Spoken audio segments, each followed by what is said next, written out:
हुए हथे पैर उठाएं, दोनों पैर एक साथ उठाएं और धड़ वाले भाग को भी उठाएं, यानी कि आंखों से अपने पैर के पंजों को उठकर देखें। और मेरे हाथ वहीं हैं अभी और वहीं रहेंगे। बहुत अच्छी स्थिति आपकी सबकी बन गई है। सामान्य सांस में रुकना है यहाँ पर। मेरे हार्ट के लिए बहुत अच्छा ये आसन है, हृदय स्तंभ आसन। जो साधक थक जाते हैं वापस आए और फिर दोबारा से कम 3 से 4 बार इसका अभ्यास करें। श्वास भरते हुए ऊपर की ओर उठें, पैरों को भी समान मात्रा में उठाएं जितना धड़ उठाएं।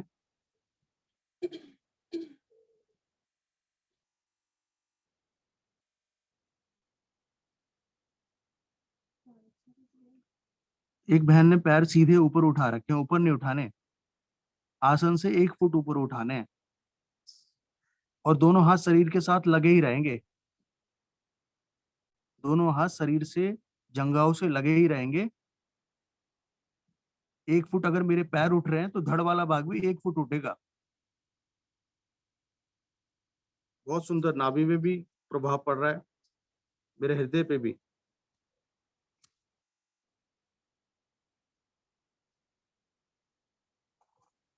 चलिए धीरे धीरे अपनी आवृत्ति को पूरा करते हुए आएंगे वापस। अब करेंगे शवासन में विश्राम। शवासन, सुविधाजनक पैरों में फासला, हाथ शरीर से कुछ देर दूरी पे। शवासन का मतलब सोना नहीं, अपने शरीर पर नियंत्रण करना। जितना आसान इसका नाम है शवासन, उतना ही कठिन ये आसन है। अपने शरीर के साथ अपने मन को भी शांत करना होता है। इस आसन के दौरान सारा ध्यान अपनी पैर की छोटी उंगली से लेके एक एक अंग को निहारते चले जाएं। जिस अंग में खिंचाव है उसको ढीला करें, ढीला छोड़ दें उस अंग को।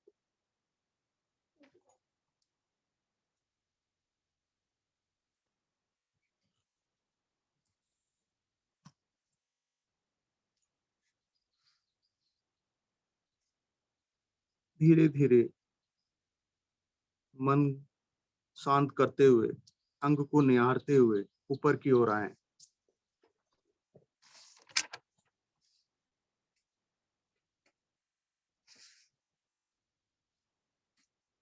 आते आते ऊपर एक एक अंग मेरा ढीला होता हुआ आकर अपने हृदय पे रुक जाए।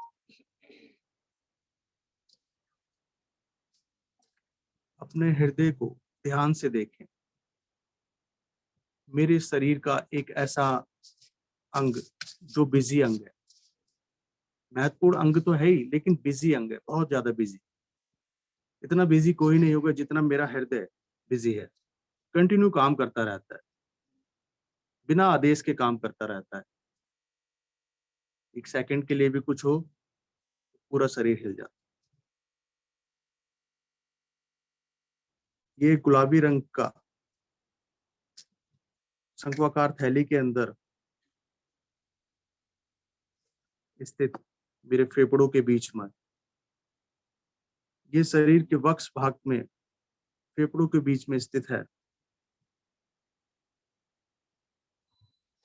यही है जो रुधिर वाहिनी रक्त को पूरे शरीर में ले जाता है तथा फिर इसी से वापस लेकर आती हैं। सामान्यतः मनुष्य शरीर में रक्त की मात्रा को संचालित करता है और सामान्यतः मानव शरीर में बात करें तो रक्त की जो मात्रा होती है 5 से 6 लीटर होती है, जिसको ये पूरे शरीर में सर्कुलेट करता है। उसकी संरचना देखिए बहुत अच्छी है, भगवान ने बहुत अच्छी इसकी संरचना बनाई है, काफी अच्छी तरह ये काम करता है। मानो एग्जाम्पल अगर हम लें तो घर में एक मोटर जैसे पूरे शरीर, पूरे घर में या एक क्षेत्र में एक पानी की टंकी पूरे क्षेत्र में पानी देने का कार्य करती है, वैसे ही इसकी संरचना बनाई है कि पूरे शरीर में जो मांसपेशियां है वहां पे ब्लड सर्कुलेशन को ये कंटिन्यू चलाता रहता है। और उसके बाद क्या काम होता है इसका हृदय का?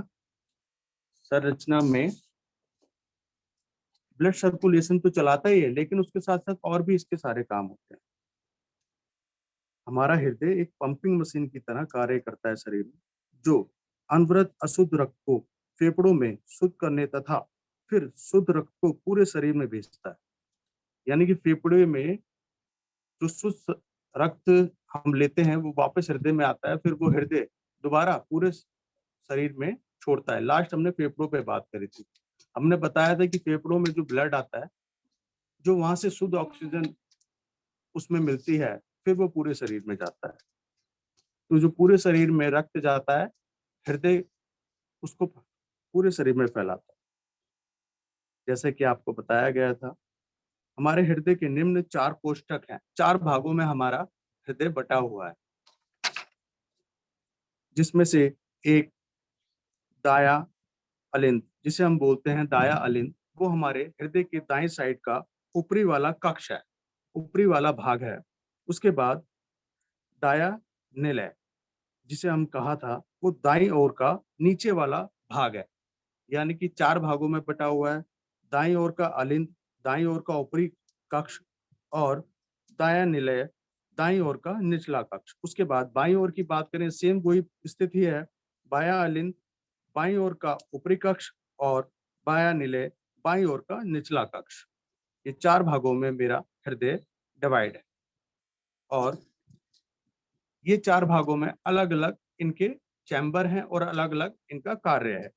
अगर हम बात करें दाएं अलिंद की, तो दाएं अलिंद का जो ऊपर वाला कक्ष है, उसमें जो हमारे शरीर में से सारा रक्त आता है घूमकर, वो वहां आकर इकट्ठा होता है उस चैम्बर में। उसके बाद जो दायां निलय जिसे हम कह रहे थे, यानी कि दाईं ओर का निचले वाला जो चैम्बर है, उसमें क्या होता है कि उस चैम्बर में वो जो इकट्ठा हुआ रक्त रक्त है हमारे ऊपर वाले चैम्बर में, वो नीचे वाला चैम्बर उस क्या काम करता है, उसको हमारे फेफड़ों में भेजता है। क्योंकि वो पूरा ब्लड हमारे शरीर में घूमकर आता है ऊपर वाले भाग में, तो फिर नीचे वाले भाग से वो उस भाग से हमारा ब्लड जाता है हमारे फेफड़ों में, जहां से वो शुद्ध ऑक्सीजन लेकर वापस वहीं आ जाता है। बायलिन, बायलिन में आता है।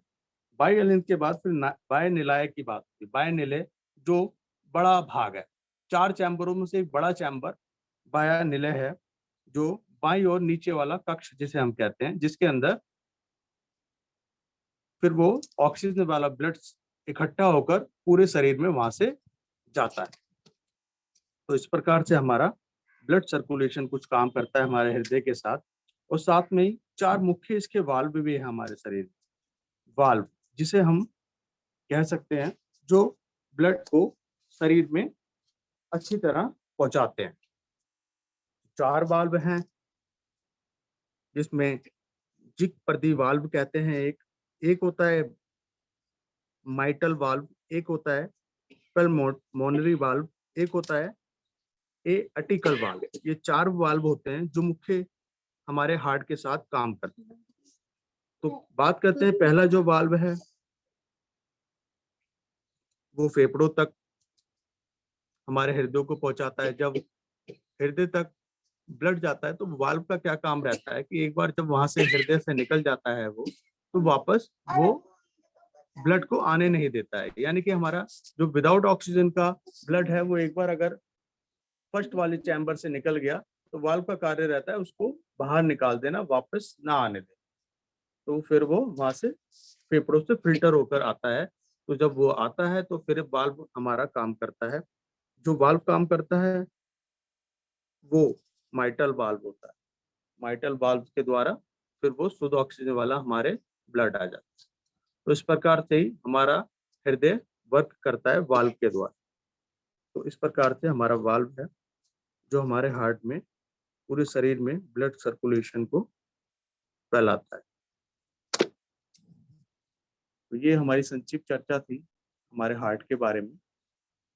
अब विश्राम पूरा हुआ। विश्राम पूरे के साथ साथ थोड़ा सा और ऊपर आए, अपने मस्तिष्क तक आए, मस्तिष्क को देखें, हाथ पैरों में कंपन करें, हिलाएं, दाएं करवट लें और आसन पर उठ बैठें।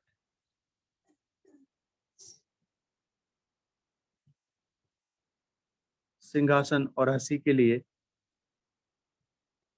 आदरणीय नीतू अग्रवाल जी से निवेदन करूंगा कि वो सिंहासन और हंसी कराएं। आदरणीय बहन नीतू अग्रवाल।